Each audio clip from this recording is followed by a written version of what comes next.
I can tell the students all I want, that everything about their life has to do with the natural environment and the built environment and the human environment in which they live. I can tell them that. But it's very hard for them to really integrate that in their own mind, assimilate that in their own mind, without actually experiencing that. And the best way to experience it, I'm a scientist, the best way to experience it is to do an experiment.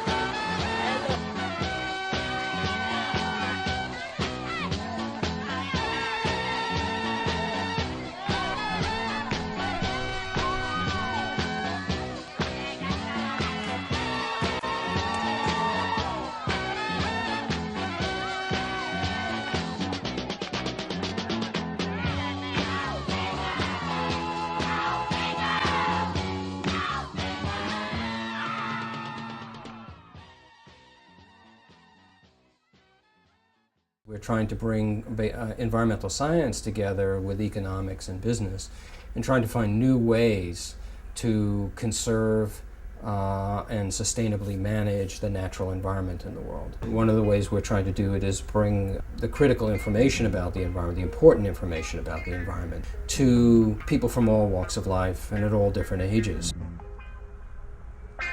We found that middle school is an age where students are old enough to really understand the issues, but young enough to still be impacted. Our school was a school under review, and then it was a city school. We weren't moving. When you can conceptualize a vision and transform it into practice, that's quite exceptional. The Rube Goldberg Machine 2008 in action. He drew machines that made simple tasks easier. He just drew them. He never thought someone would make them. But then in our IPW, we actually made it happen. So we used ecology as the sort of theme or framework to link all the different subject matter. So from math, science, social studies, literacy. It has become a curriculum. But that's really, it's to try to really make something concrete rather than just keeping everything at a theoretical level. And I didn't know what we were doing until 6 months into it. And now I'm finally realizing where we're going. Welcome to Integrated Project Week.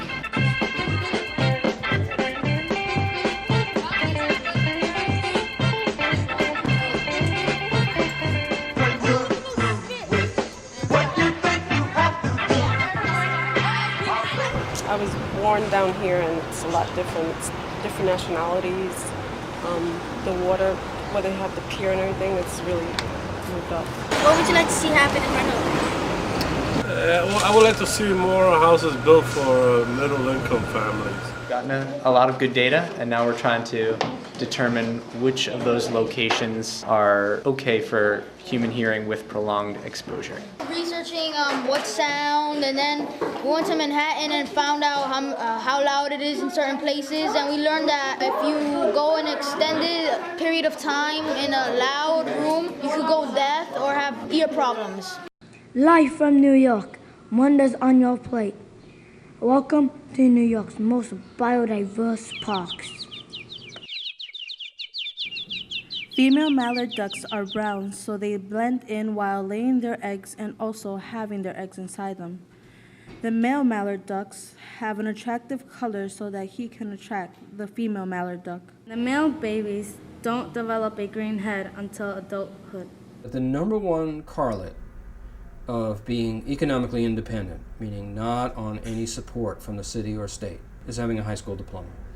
The number one correlate of getting a high school diploma is your attendance record in middle school. The decision you make to go to college or to have a career, and when you play the game, you kind of get an idea of what your future's going to be like.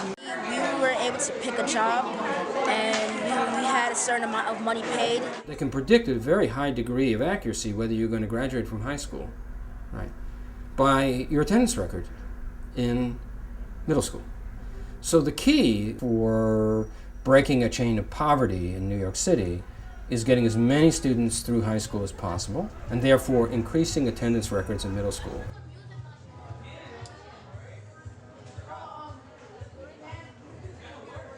It's that we have no homework, and we have to do projects for the rest of the week until Friday. Until Friday is the showcase.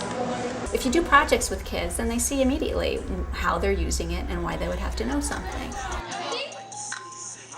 They take a week each semester. They suspend classes. All the kids are put in groups of 30. The teachers team teach, so they have different subjects, and they come up with a sort of a theme for the IPW. Right now what we're trying to do is make the community and energy efficient. Yeah, well, the windmill powers the whole thing. All of the community would be powered. It gets very real for the students. In Miss Lily White's and Miss N's IPW, we went to the Brooklyn Superhero Supply Store to see how writing scripts and plays are turned into movies.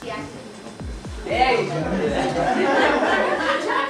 I'm so fly, I'm so good. I gotta get a girl. You know, sitcom.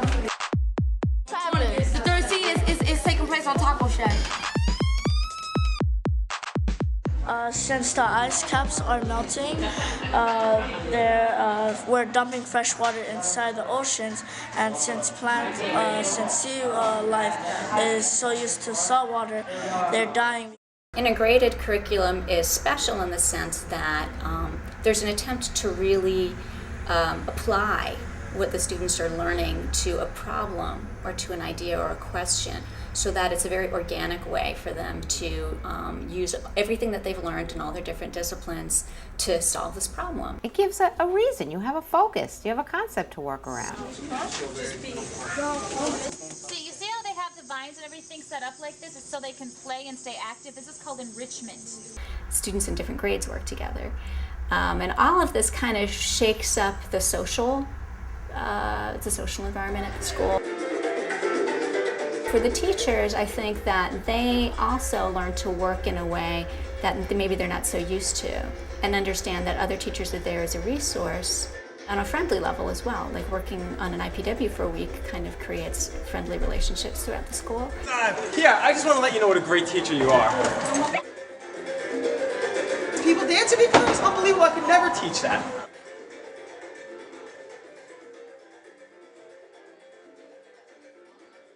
There isn't social studies without environment. There isn't science without environment. There isn't language without environment. All of that is tracking the natural and human environments. When they went up to Black Rock Forest and they did survival skills and an understanding of nature and trout, and I think many of those kids had never crossed the boundaries of Brooklyn or the borders of Brooklyn.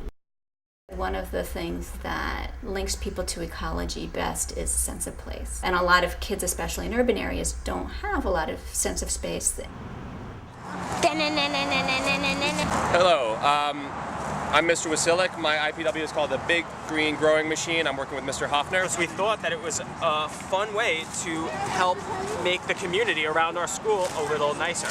And we also thought that it was really exciting to be able to say that we helped change the way a New York City park looks.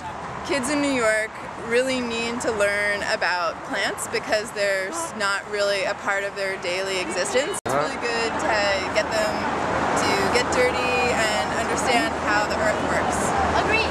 Agreed. We're going to put some soil in and we plant some beautiful flowers.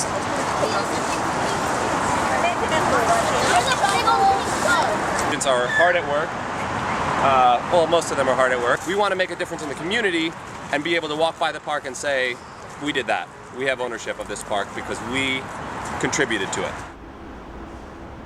So that's what it really helps the students. They go out and gather all this information. The last day they have to present it.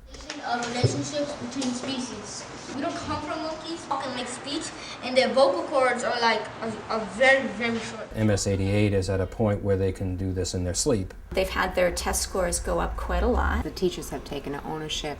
The school has taken ownership.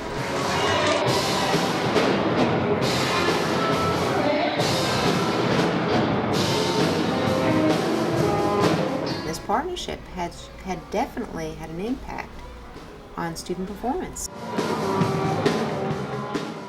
we've had a real positive impact on the way that information is transferred from the teachers to the students and students use for the rest of their life.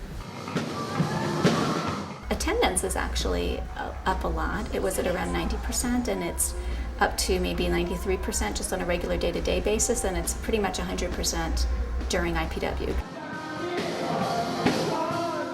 Our school received an A on the progress report and well developed.